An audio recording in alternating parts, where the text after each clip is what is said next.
ಇನ್ನು ಸಕ್ಕರೆನಾಡು ಮಂಡ್ಯದಲ್ಲಿ ಅವಿವಾಹಿತ ಯುವಕರು ವಿಚಿತ್ರ ಪ್ರಕರಣವೊಂದು ನಡೆದಿದೆ.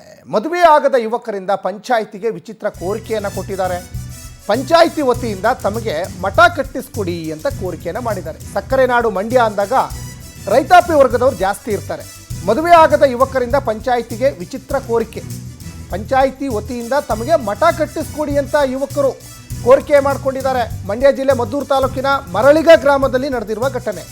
ಮದುವೆ ಆಗಲಿಕ್ಕೆ ಕನ್ಯೆ ಸಿಗದೆ ಹತಾಶೆಗೆ ಒಳಗಾಗಿದ್ದಾರೆ ಯುವಕರು.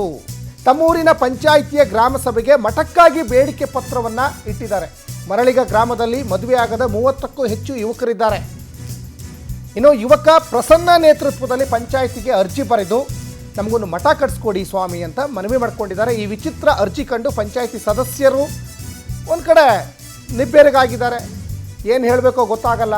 ಯಾಕಂದರೆ ಅವ್ರಿಗೆ ಕನ್ಯೆ ಸಿಗ್ತಾ ಇಲ್ಲ. ಬರೆದಿರುವಂಥ ಪತ್ರ ಗಮನಿಸ್ತಾ ಇದ್ದೀರಾ. ತಮ್ಮೂರಿನ ಪಂಚಾಯಿತಿಯ ಗ್ರಾಮ ಸಭೆಗೆ ಮಠಕ್ಕಾಗಿ ಬೇಡಿಕೆ ಪತ್ರ ಬರೆದಿರುವಂಥದ್ದು ನಡೆದಿದೆ. ಮರಳಿಗ ಗ್ರಾಮದಲ್ಲಿ ಮದುವೆ ಆಗದ 30ಕ್ಕೂ ಹೆಚ್ಚು ಯುವಕರಿದ್ದಾರೆ. ಇನ್ನು ಯುವಕ ಪ್ರಸನ್ನ ನೇತೃತ್ವದಲ್ಲಿ ಪಂಚಾಯಿತಿಗೆ ಅರ್ಜಿ ಬರೆದು ಮಠಕ್ಕೆ ಮನವಿ ಮಾಡಿಕೊಂಡಿದ್ದಾರೆ. ಇನ್ನು ಈ ವಿಚಿತ್ರ ಅರ್ಜಿಯನ್ನು ಕಂಡು ಪಂಚಾಯಿತಿ ಸದಸ್ಯರು ಹಾಗೂ ಅಧಿಕಾರಿ ತಹಶೀಲ್ದಾರ್ ಗಮನಕ್ಕೆ ತರೋದಾಗಿ ಈಗ ಪಂಚಾಯಿತಿ PDO ಹೇಳಿದ್ದಾರೆ ಅನ್ನೋದು ಕೂಡ ಇಲ್ಲಿ ಗೊತ್ತಾಗ್ತಾ ಇದೆ. ಗ್ರಾಮ ಸಭೆ ಈ ಸಭೆಗೆ 30-40 ವರ್ಷದೊಳಗಿನ ಗಂಡು ಮಕ್ಕಳು ಅರ್ಜಿ ಸಲ್ಲಿಸಿದ್ದಾರೆ.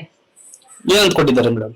ಅವರು ನಮ್ಗೆ ಮಠ ಮಾಡಲು ಜಾಗ ಕೊಡಿಸ್ಕೊಡಿ ಮದುವೆ ಆಗದೆ ಇರೋಂತ ಮಕ್ಕಳು ಇದು ಕೊಟ್ಟಿದ್ದಾರೆ. ಮುಂದಿನ ಕ್ರಮ ಕೈಗೊಳ್ತೀವಿ. ಅಧಿಕಾರಿಗಳಿಗೆ ಅವ್ರಿಗೆ ಮಠ ಕಟ್ಕೊಡಕ್ ಅವಕಾಶ ಮಾಡ್ಕೊಡ್ತೀರಾ, ಜಾಗ ಕೊಡ್ತೀರಾ ಏನು ಅಂತ? ಸರ್ ನಮ್ಮೇಲೆ ಇಲ್ಲ, ನಾವು ತಹಸೀಲ್ದಾರ್ಗೆ ಅರ್ಜಿ ಹಾಕ್ತೀವಿ. ಈ ರೀತಿ ಅರ್ಜಿ ಬಂದಿದೆ ನಿಮ್ಗೆ, ಏನ್ ಅನ್ಸುತ್ತೆ ನಿಮ್ಗೆ ಈ ರೀತಿ ವಿಶೇಷ ಪ್ರಕರಣ? ಸರ್ ಈಗ ಸರ್ವೇ ಸಾಮಾನ್ಯ ಮಕ್ಕಳ ಗಂಡು ಮಕ್ಕಳಿಗೆ ಹೆಣ್ ಸಿಗದೆ ಇರೋದು ಕಾಮನ್ ಆಗಿದೆ. 9/12/25 ಗ್ರಾಮ ಸಭೆ ಇದ್ದು ಮರಳಿಗ ಗ್ರಾಮ ಸಭೆ ಈ ಸಭೆಗೆ 30-40 ವರ್ಷದೊಳಗಿನ ಗಂಡು ಮಕ್ಕಳು ಅರ್ಜಿ ಸಲ್ಲಿಸಿದ್ದಾರೆ. ಕೊಟ್ಟಿದ್ದಾರೆ ಮೇಡಮ್. ಅವರು ನಮ್ಗೆ ಮಠ ಮಾಡಲು ಜಾಗ ಕೊಡಿಸ್ಕೊಡಿ ಮದುವೆ.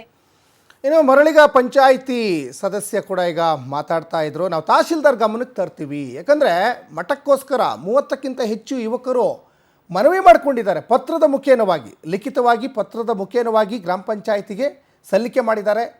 ನಮಗೆ 30 ವರ್ಷ ಕ್ರಾಸ್ ಆಗಿದೆ ಅಂತನೋ ಅಥವಾ 35 ವರ್ಷ ಆಗಿದೆ ಅಂತನೋ, ಒಂದು ಕಡೆ ನಮಗೆ ಕನ್ಯೆ ಸಿಗ್ತಾ ಇಲ್ಲ, ದಯಮಾಡಿ ನಮಗೊಂದು ಮಠ ಕಟ್ಸ್ಕೊಡಿ ಅಂತ. ಯಾಕಂದರೆ ಅಟ್ಲೀಸ್ಟ್ ಹೋಗಿ ಮಠದಲ್ಲಾದರೂ ಇದು ಬಿಡೋಣ ಭಜನೆ ಮಾಡಿಕೊಂಡು ಅಂತ ಯೋಚನೆ ಮಾಡ್ತಾ ಇದ್ದಾರೆ ಅಂತ ಕಾಣಿಸುತ್ತೆ ಯುವಕರೆಲ್ಲ. ಹಾಗಾಗಿ ಒಂದು ಕಡೆ ಇದು ತಮಾಷೆ ಆಗಿದ್ರೂ ಕೂಡ ಪಾಪ ಅವರು ಸಾಕಷ್ಟು ನೊಂದಿರ್ತಾರೆ. ಏಜ್ ಆಗ್ತಾ ಇರ್ತದೆ, ಮದುವೆ ಆಗಿಲ್ಲ, ಒಂದಿಷ್ಟು ಅವ್ರ ಹೆತ್ತವರಿಗೂ ಬೇಸರ ಇರ್ತದೆ. ಹಾಗಾಗಿ ಸಾಕಷ್ಟು ಪ್ರಯತ್ನ ಮಾಡಿರ್ತಾರೆ, ಹೆಣ್ಣು ಸಿಕ್ಕಿಲ್ಲ ಅಂತ ಕಾಣಿಸುತ್ತೆ. ಫೈನಲಿ ಇನ್ನೇನು ಮಾಡೋಣ, ಅಟ್ಲೀಸ್ಟ್ ಮಠಕ್ಕಾದರೂ ಸೇರೋಣ ಅಂತ ನೋಡಿ ಅವರು ಒಂದು 30ಕ್ಕಿಂತ ಹೆಚ್ಚು ಜನ ಸಹಿ ಮಾಡಿರೋದನ್ನು ಕೂಡ ಗಮನಿಸ್ತಾ ಇದ್ದೀರಾ. ಇದು ಗ್ರಾಮ ಪಂಚಾಯಿತಿ ಮಟ್ಟಕ್ಕೂ ಹೋಗಿ ತಲುಪಿದೆ ಈ ಪತ್ರ. ಇವರು ತಹಶೀಲ್ದಾರ್ ಗಮನಕ್ಕೆ ತರ್ತೀವಿ ಅಂತ ಹೇಳ್ತಾ ಇದ್ದಾರೆ. ಮುಂದೇನಾಗುತ್ತೆ, ತಹಶೀಲ್ದಾರ್ ಇನ್ನೇನೋ ನಿರ್ಧಾರಕ್ಕೆ ಬರ್ತಾರೆ ಅನ್ನೋದು ಸಾಕಷ್ಟು ಕುತೂಹಲಕ್ಕೆ ಕಾರಣ ಆಗ್ತಾ ಇದೆ. ಮಂಡ್ಯದ ಮದ್ದೂರು ತಾಲೂಕಿನ ಮರಳಿಗ ಗ್ರಾಮದಲ್ಲಿ ನಡೆದಿರುವಂತಹ ಒಂದು ವಿಚಿತ್ರ ಘಟನೆ ಇದು. ಸಹಜವಾಗಿ ಇದು ಆಶ್ಚರ್ಯ ಆದರೂ, ನಗು ಬಂದರೂ ಕೂಡ ಅವ್ರ ಒಳಗಡೆ ಒಂದಿಷ್ಟು ತಳಮಳಗಳು ಇದ್ದೇ ಇರ್ತದೆ.